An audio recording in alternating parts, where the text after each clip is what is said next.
O Hamilton tem uma porcentagem do Denver Broncos. É acionista. Tem, ele é acionista minoritário, sim. Ele não tem a maior parte, mas ele tá envolvido. Não, à toa, o Hamilton vive postando coisas nos stories e tal do Broncos. Do Broncos, E também o Travis Kelce. Vamos me ajudar. Aí é o outro lado, né? O Travis Kelce e o Patrick Mahomes são acionistas da Alpine. Da Alpine. Meio mundo é acionista da Alpine também, né? Assim, eles abriram ali, entrou Travis Kelce, entrou Patrick Mahomes, entrou Ryan Reynolds, o Alexander Arnold, entrou um monte de gente ali do lado. Entrou uma galera ali, né? Enfim.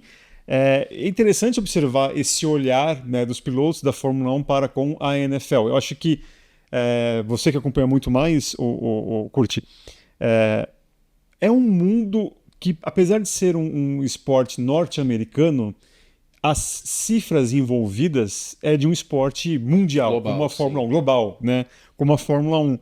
E eu acho que talvez até... E aí também tem o reverso disso, né? A Liberty Media, ela quer justamente abocanhar esse mundo americano, por isso que a gente sempre fala aqui também da questão de ter 3 corridas nos Estados Unidos e tal. Inclusive uma que é organizada pelos donos do Miami Dolphins. Em volta do estádio, exato. Em volta do estádio. Então tem esse cross de Fórmula 1 e NFL, né, é muito maior do que a gente imagina, né?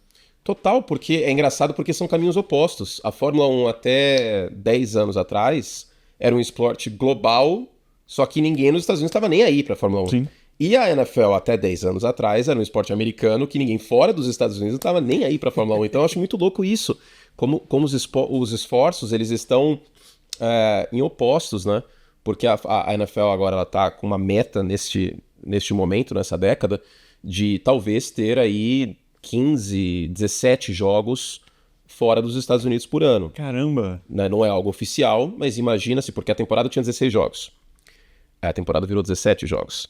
E os times que têm 9 jogos em casa, geralmente o 9º jogo, um ou outro, está sendo jogo internacional. Então imagina-se que a gente deva chegar a um momento que vai ser 18 jogos por time, vão ser 18 jogos por time, e a gente vai ter toda semana um jogo internacional jogo fora dos Estados Unidos. Na NFL, que pra gente aqui no Brasil é maravilhoso, né? A gente ainda não tem contrato assinado para 2025, a gente tá gravando dia 21.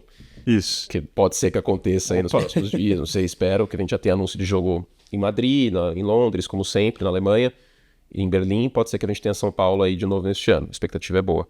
E a Fórmula 1 ao contrário, né? Com todo esse movimento do Drive to Survive, com 3 corridas nos Estados Unidos, a gente teve momentos de corrida nos Estados Unidos, em Phoenix, nos anos 90 fica 100, né? Mas em Phoenix, em Watkins Glen, em Indianápolis. Aquele circuito bizarro de Las Vegas. Aquele circuito bizarro de Las Vegas no estacionamento do Caesars Park. Coitado do Perny, né? Ele deve olhar essa corrida em Las Vegas e assim, era isso que eu queria e ninguém me apoiou. Mas é engraçado porque eu lembro que em Indianápolis era uma corrida latina. Você via, ainda mais por causa do Montoya na época, né? Também. Mas você via as arquibancadas, você via bandeiras da Colômbia, você via bandeiras do México, não era uma coisa que o americano tinha abraçado. E talvez até nos Estados Unidos tinha um sentimento meio de tipo, putz, mas o nosso maior palco, os nossos 2 maiores palcos, Daytona e Indianápolis, os caras vêm aqui, tipo, destroem o meio do autódromo pra fazer um misto, nem no oval eles estão correndo, aí toda aquela polêmica do pneu Michelin, e aí, putz, assim, ficou um clima ruim. E a Liberty Media é uma empresa essencialmente esportiva americana. Eles são donos do Atlanta Braves, Sim. que é um time de beisebol. Então, eles têm esse know-how muito forte. Eu acho que às vezes extrapola. Tipo, houve uma época de bandeira vermelha, assim, qualquer coisa, bandeira vermelha, que não precisa, pra ter a relargada, pra ter emoção. Ou algumas cafonices também, que eu acho, por exemplo, o pré-largada em Austin sempre foi uma cafonice inacreditável, assim, que não precisa. O Verstappen fica pé da vida com as cerimônias que tem em Las Vegas. A limousine é extremamente cafona também, assim, é umas coisas que não precisa, que você vê que os pilotos estão desconfortáveis. O Pérez ao lado do Buffer, ali Nossa, sim. Isso cena. Aí eu acho legal, porque eu sou fã do Michael Buffer e do Bruce Buffer, dos irmãos. É Bruce? Acho que é Bruce. Eu gosto muito deles. Essa cafonice eu sou a favor. Mas existe um esforço muito grande da Fórmula 1 entrar nos Estados Unidos. Eu acho que conseguiu, cara. Eu fui para os Estados Unidos agora em maio e eu fiquei impressionado com a quantidade de criança que eu vi usando coisa de Fórmula 1, cara. Eu vi muita criança usando o boné da Ferrari em Nova York, camiseta da Mercedes. Eu olhava assim, você nos Estados Unidos mesmo, tipo... E mesmo pensando nas marcas, né? Tipo, você está falando de marcas globais, mas que nos Estados Unidos não tem tanta força porque eles defendem muito também as marcas locais. Então, Ferrari e Mercedes não tem uma penetração tão grande assim nos Estados Unidos. Ajudou agora, através da Fórmula 1, esse processo. Eu acho legal essa perspectiva da Fórmula 1 querer entrar nos Estados Unidos, coisa que ela efetivamente nunca conseguiu, até a Liberty Media assumir, e a NFL é o oposto. Porque sempre foi considerada uma coisa muito, muito americana, muito estadunidense, enfim. E agora ela está começando a ter esse viés um pouco mais global, coisa que o basquete já tinha, coisa que a Fórmula 1 sempre teve. Então, é engraçado isso. Mas, ao mesmo tempo, eu acho que, nacionalmente, a queda de prestígio da NASCAR e da Indy, porque a NASCAR, no final dos anos 90, ela chega a ser um negócio não tão grande quanto a NFL. Mas eu acredito que, nacionalmente, nos Estados Unidos, ela chega a ser o segundo esporte total americano. Sim, sim. No final dos anos 90.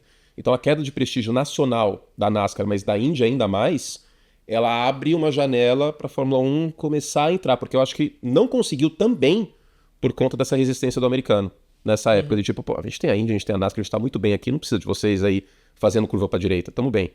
Então, eu acho que isso é um fator também. Tem um causo, né, de que o Schumacher, ele, assim, passa férias, podia ir para os Estados Unidos tranquilamente, Michael Schumacher, né, porque não seria abordado, imagina, Schumacher aqui, o Schumacher, sei lá, em alguma outra um ponto turístico mundial, ele ia ser reconhecido, ia juntar, aglomerar e tal.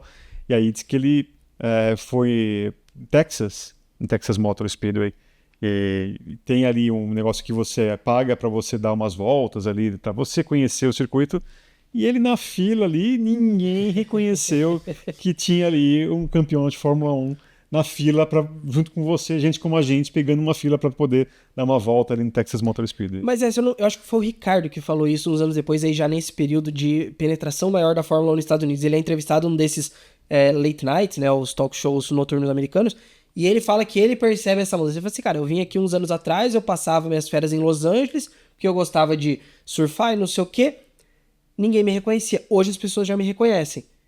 É um processo que é muito recente e aconteceu muito rápido. Acho que ele tem casa em Los Angeles. Eu né? acho que é. E ele é muito fã de NFL, torce pro Buffalo Bills, e agora, depois da aposentadoria dele, compulsória, mas ele foi no jogo dos Bills, é um escarcéu absurdo, assim, tipo, não é essa época do Schumacher, né? E Sim. você vê, o Ricardo, não é o Hamilton, não é o Verstappen. Você sabe de cabeça se alguns pilotos da Fórmula 1 torcem para times da NFL? Você falou do Ricardo. Eu acho que só o Ricardo, porque eu sei só o Ricardo com o Buffalo Bills. Não... E uma curiosidade que eu tenho aqui...